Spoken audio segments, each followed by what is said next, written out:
I'm Duncan McLeod, and this is the TechCentral Show. If you haven't done so already, youtube.com/TechCentral is the place to subscribe. You can also get us on all the popular podcasting platforms, including Spotify, Apple, Google, you name it. You can find us, just search for TechCentral, one word, and you'll find all of our shows there.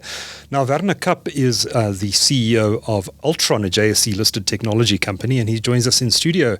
Werner, welcome. You put out your full-year financial results just, I think it was yesterday, in fact, as we speak. You're fairly new to the Altron business. Of course, you'd previously been with Dimension Data for many years, most recently as Chief Executive Officer. How did the Altron gig happen?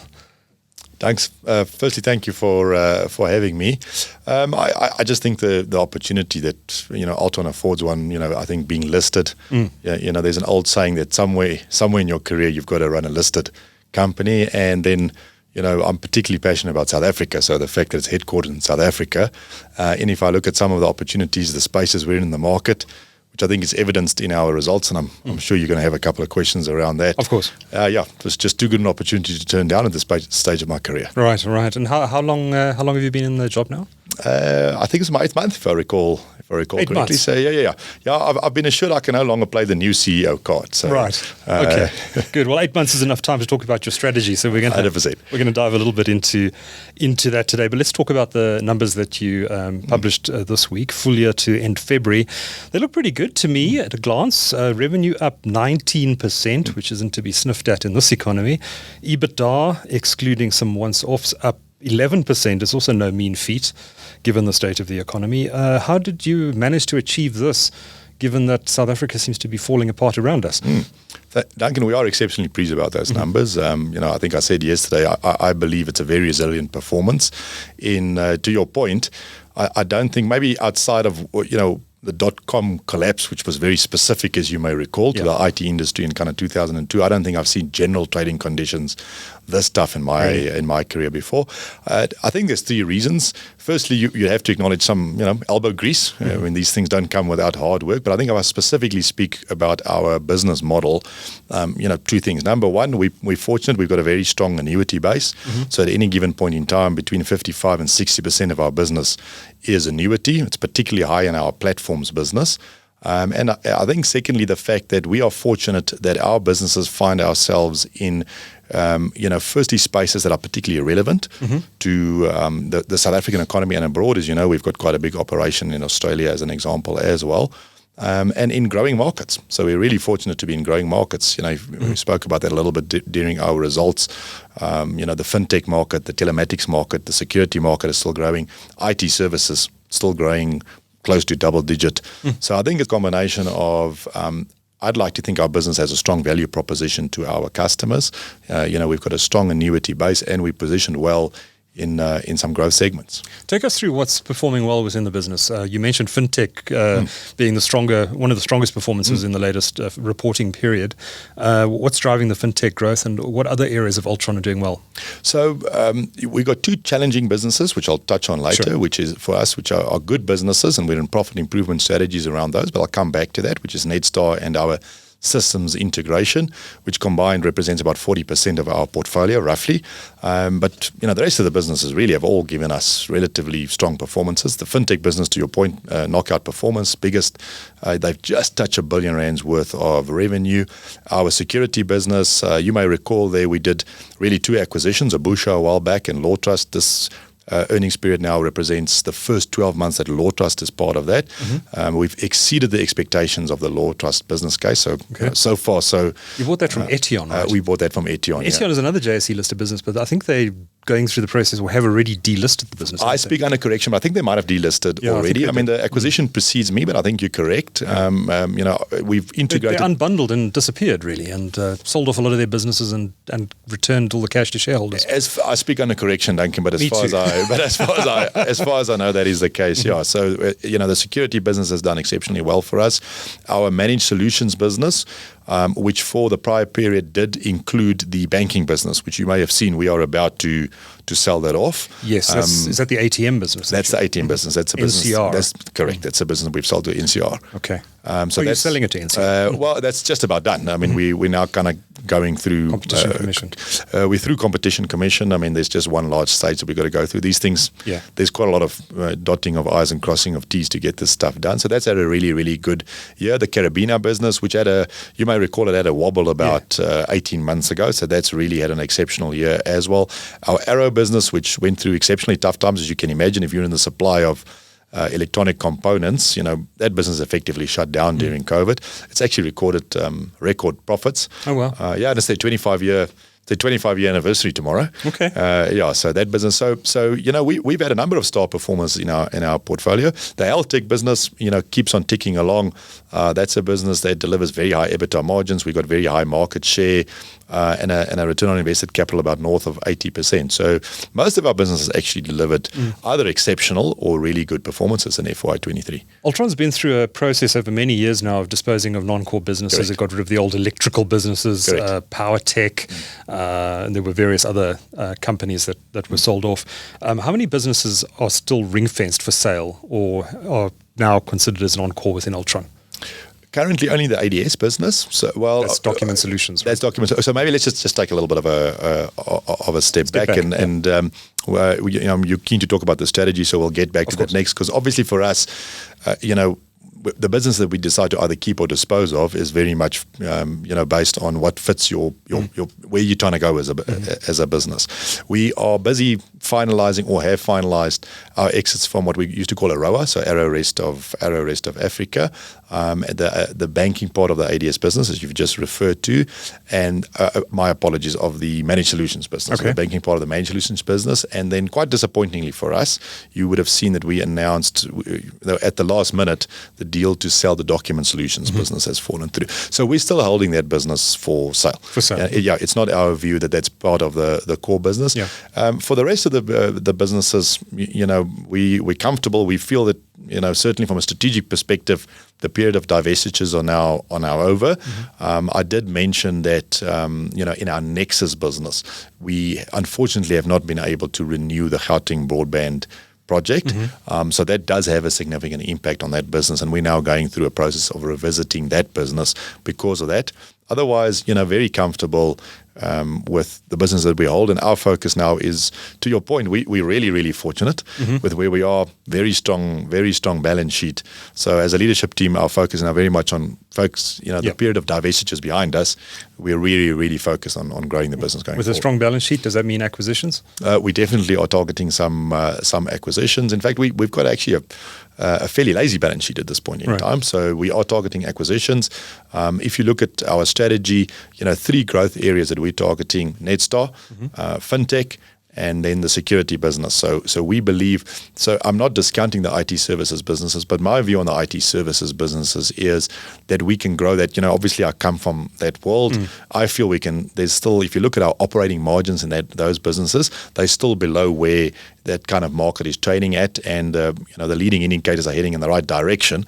I'm quite involved, as you would imagine, in those businesses. So organically, we think there's still quite a lot of runway in those businesses. In terms of using the gunpowder that's available to us, my view is very much focused around Netstar, around security, and around the fintech business. We don't want to. I don't believe in these big deals. I don't believe in blowing your wallet in one deal and then being stuck with kind of, the integration complexities that comes with those kind of deals. So bolt-on stuff. Yeah, bolt-on stuff. So very much in our sweet spot. So complementary, either adding to our service offering or giving us, for example, in the case of Netstar, that Southeast Asia market, there's quite a lot happening in that market because of legislation in particular. So can you buy a company that's in the same business that you are, bolt on, and then obviously you can export some of the technology both ways, right? Kind of an example of the type of stuff that we're looking at. Okay. So would your bias in acquisitions be to offshore? Not necessarily. So what we've defined is geographically the kind of markets that we would be looking at is Southeast Asia, England, the Netherlands or Belgium.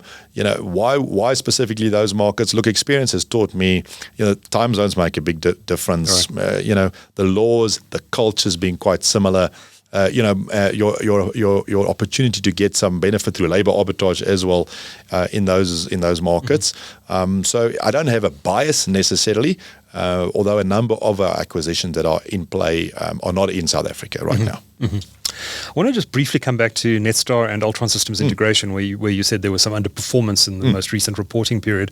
What was the reason for that underperformance, and what are you doing to address it? So if you look at our ASI business and the Netstar business, there's actually disappointingly been a relative downward trend over the last 2 or 3 years.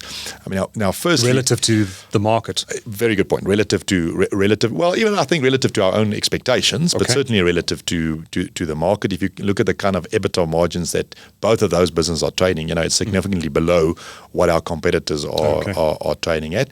So firstly, to re-emphasize, I think they are very good businesses. In fact, you may.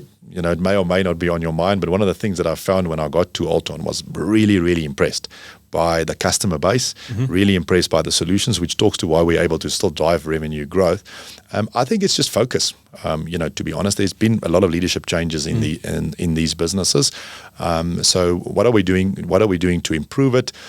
In Netstar, there's really 4 things that we're doing. Firstly, you got to look at cost efficiencies. Make sure that your cost base isn't too high. Some of the examples around that, for example, is re-engineering some of the input costs.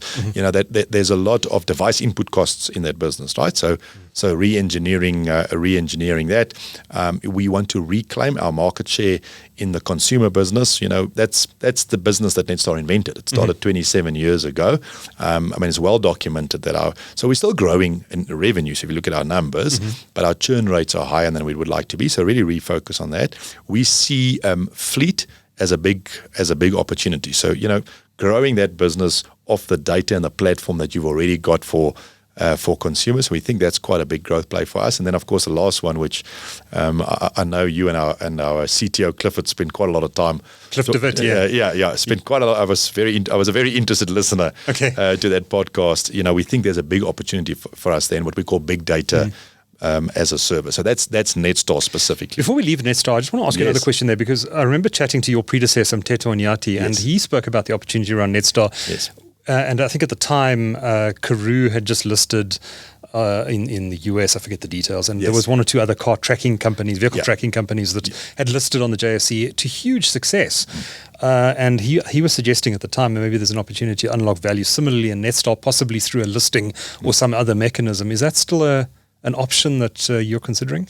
Duncan, look, as a CEO, you look for all options to create value for your shareholders. Not at this point in time for us. Our view, as I said earlier, is we're comfortable with the portfolio that we've got right now, and we really want to focus on growing out that portfolio. I think you also got to, before you ever consider those kind of things, you also got to make sure that you run the best possible business. But our medium-term focus is not that.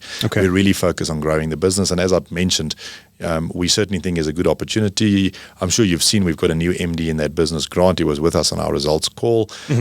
And those plans that we've put in place, it's early days, right? 5 months in, and these things don't happen overnight, but our early indicators are positive. Our early leading indicators are heading in the right direction. When it comes to the ASI business, I would say it's pretty much the same issues. Our cost base ran away from us a little bit. Over time, our margins started to compress a little bit. So again, there for us, firstly, we've in the short term taken some costs out of the business. We've achieved about 50 million rands worth of run rate savings in that business. We had 1 or 2 service lines that was unprofitable for us. So it was actually taking margin out of the business rather than adding margin to the business. We've gotten rid of those profit lines.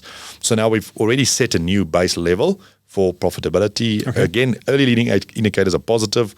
The business is already profitable, and now our focus on 3 areas. Number one, you got to deliver good service to your customers. So I've had a number of engagements with our customers, our teams, making sure that our service delivery is improving all the time and up to scratch.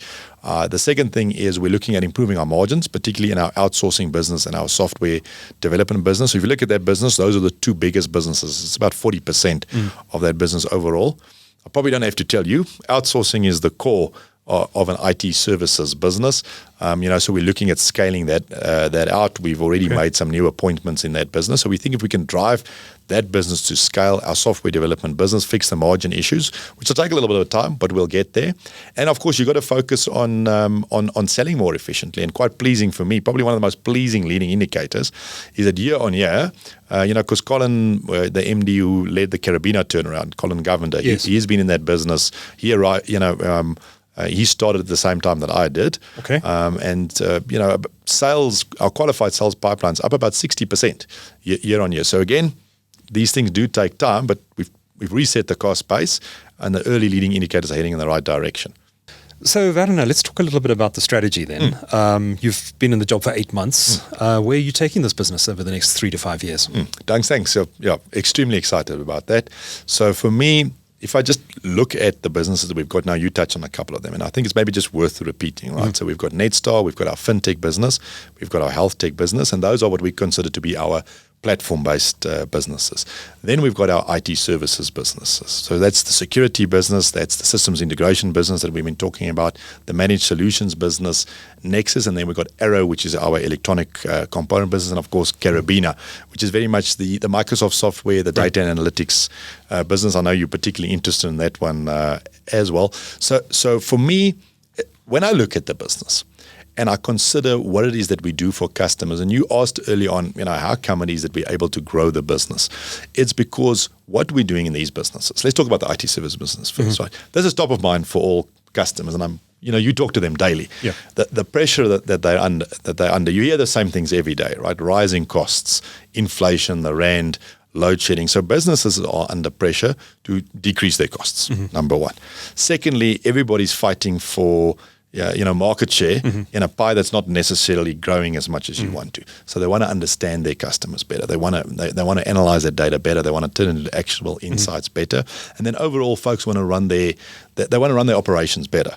So what our IT services business does is it's exactly that, right? It helps customers to manage some of their legacy infrastructure and then to modernize that and then turn that into insights. So I looked at that and I went, okay, that's a really, really good opportunity for us. Then on the other hand, you got your platform businesses. Now those are, high annuity businesses that you can drive to scale. And if you take Netstar as an example, what is another big problem that we've got? Fuel prices are up. Our road infrastructure is a problem. So that business really helps us, and that's why the opportunities are in the fleet space, because it helps the customer save costs. So I looked at these platform businesses, I looked at these IT services businesses, and I said to myself, there's a number of good IT services companies out there. There's a number of platform-based companies out there, but there's not one group that has both. And if you consider where the market's going, and customers are really, really looking for a partner to take them on that digital journey, and I felt we are ideally positioned to be able to do that, and hence the strategy of saying we want to be the leading platform and IT services company in South Africa. And if we can deliver incredible customer service, get customers to trust us in that digital journey, which of course in a lot of cases we're fortunate enough that they already do. That's a very exciting space for us to be in, and a really good growth opportunity. How important is offshore exposure? I mean, the South African economy is not in great shape right now, and has the potential to get worse if load shedding gets worse. How worried are you about the future of South Africa, the fact that Altron is invested so heavily in this country, and how urgent do you see the necessity to broaden your revenue streams from other markets? That is a very good question. I think as a South African, if you were not concerned about the prospects of this country, I think you'd be lying, right? And the challenges that consumers and customers are under, it's well documented. I don't see this as a complete offshore exposure strategy at all. I mean, we're comfortable. Right now about 90% of our business is in South Africa. As I mentioned early on, we do see offshore opportunities, but it's not a specific diversification strategy for us. Right. I still feel, as I said, fairly confident that we've got a differentiation in this economy. And I still think as things get potentially tougher for our customers, we've got the ability to to help them with that. Now we've got to tighten our belts. That's why you may have seen, cost efficiency and margin improvement, of course, is one of our strategies. But I won't say that I don't share all the normal concerns that any South African does. Sure. But I'm cautiously confident that we can still deliver some decent growth in this economy. And are you confident about the prospects for the country more broadly? Look, I'm an eternal optimist. We had somebody the other day, I thought used a fantastic phrase. He said, "What's the definition of an optimist?" It's somebody that jumps off a building on halfway down. They go, "So far, so good." I am an eternal. Look, I'm a pragmatist. Right. So I do think it is very, very important that government now really moves to I would say address the trust deficit between business between its constituents. I think we've got to be very decisive, particularly around our enabling infrastructure, right? Yeah. Electricity, roads, I touched on some of that. But I want to be part of that journey, right, Duncan? I mean, I don't want to sound arrogant, but I've had opportunities to work abroad. You might have heard Grant yesterday say on the call, literally when we approached him, he was just about on his way. Oh, right. He was on his way to emigrate, and he kind of looked at the opportunity. So not sticking my head in the sand, we certainly have got some challenges, but I want to live here. I'm still... Yeah. We got the Stormers we got a South African team in a final again. So I'd like to be I'd like to run a good business. I'd like to be part of the solution, not the problem. How does load shedding affect Altron? I know we spoke to Cliff about it when he was in that hot seat, so maybe we can put Netstar aside, but the rest of your operations, how heavily affected are you by? So we're quite fortunate that we're not that heavily exposed to load shedding. Of course, we have the normal kind of cost in terms of diesel, keeping our corporate offices going. Sure. Our cost exposure is not significant at all. Certainly not if you look at the kind of numbers that the mobile operators and the retailers have. I'm sure one of the things that Cliff would have spoken to is, part of our platforms being in the cloud is, that's covered by the public cloud infrastructure in which we're in. So we're very fortunate. It's not a significant cost exposure for us. Now, Altron is obviously a very storied business. It goes back a long way, 60 years or something. 58 years. 58 years. Close. Yeah. Started by Bill Venter. Correct. And his son actually became CEO, I think immediately after he stepped down as chief executive. And so there's a long history to this business. Are the Venter still, do you speak to Bill Venter? Do you speak to Robbie Venter at all? So Robbie serves on our board. He's on your board, that's right. Robbie's on the board. As a non-executive director. As a non-exec, that's correct. Yeah. How often do you speak to Robbie? Fairly often. Yeah. He sits on the board. Yeah. He's a very active, I'm privileged. There's a number of things that attracted me to Altron. The quality of the board is one of them. So Robbie's on the board. He's obviously he's extremely passionate about the business, as you can imagine. He's quite happy to, if there's historic relationships that he's got, he's very happy to help out. Okay. And Bill, is he involved at all anymore? Bill's not involved. He's retired. Bill, he's hopefully very happily retired at this point in time. He's living in France or somewhere. I think he's living in Monaco, if I recall. Monaco, south of France. That's what I heard as well. Correct. Yeah. Very, very pleasant. And I wanted to ask about Anthony Ball as well. I see he's still sitting on your board. Anthony Ball is obviously the co-founder of Value Capital Partners, which bought a big chunk of Altron. Well, I don't know, it was 5, 6, 7 years ago. Correct. Now. And they were Anthony and was it Sam Shabalala? Sam Sitole, I beg your pardon. They founded this Value Capital Partners business together. They've invested in a number of assets where they see value. Altron was one of those, and they were, as far as I understand it, quite intimately involved in the strategy and making some of the decisions around, for example, the Bytes spin-off, which was a hugely succuel spin-off. In fact, I think Bytes is worth multiples of Altron listed on the JSE in terms of its market value. It's even worth more than Telkom. I would speak under correction if that's the case. It is. But it's been it's a very successful business. Correct. Which is incredible to see a business of that size coming out of Altron, which shows you that there was a huge amount of value trapped inside this organization. Anthony Ball was instrumental in helping Altron unlock that value. He's still on the board. I take it Value Capital Partners is still a shareholder in Altron. Is he still working? Is he working closely with you to try and find other areas of the business where value can be unlocked? What is his day-to-day involvement in the business? Same thing. Yeah, he's a non-exec on the board, serves on. So he's not there on a day-to-day basis. Not on a day-to-day basis, no. But they're active shareholders. Adds a lot of value to the business. Comes with like a wealth of business experience. But Anthony's still very much on the board. They're still very invested. So that suggests they still see value unlock opportunities in this business. They certainly see long-term value in the business. Correct. Yeah. Interesting. Okay. We spoke about the Altron Document Solutions business, which is still held for sale. Correct. You're also selling some of your assets around in other African countries. I see you've sold off your Namibian operation, and you're looking to sell some other operations in the region. We have sold off almost all of our African assets. The Namibian one is actually the last remaining one. The last one. We're currently busy going through that process. Why are you exiting those businesses? It predates me, Duncan. Oh, does it? Okay. It predates me, but I think at the time, there's you mentioned earlier on, there's a storied history and a lot of different subsidiaries that kind of still comes back from the older days. But I don't have a different opinion on that. We're quite happy to focus on the business that we've got left.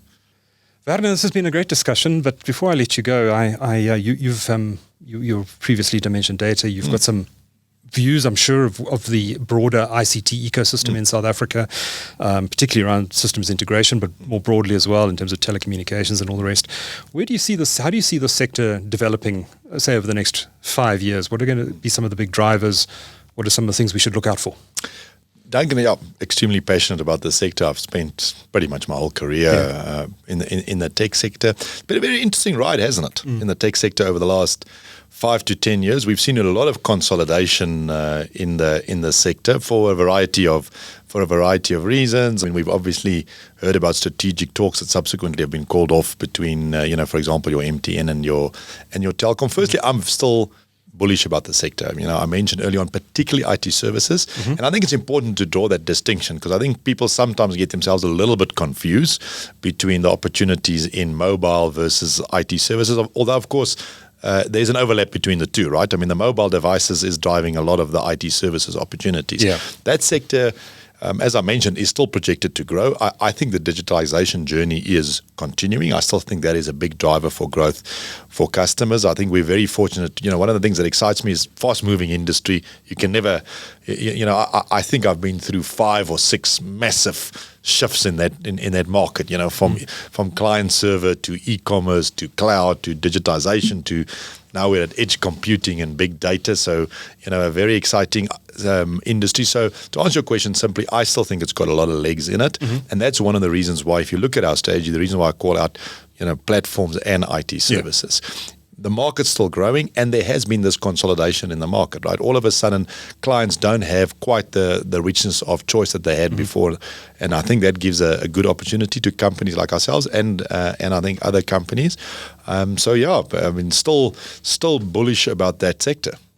Excellent stuff. Werner Kapp is Chief Executive of Altron. Always good to chat to you, Werner. Thanks for making the time to come into the studio today. No, thank you very much for having me, Duncan. Really appreciate your time. Pleasure. Thank you.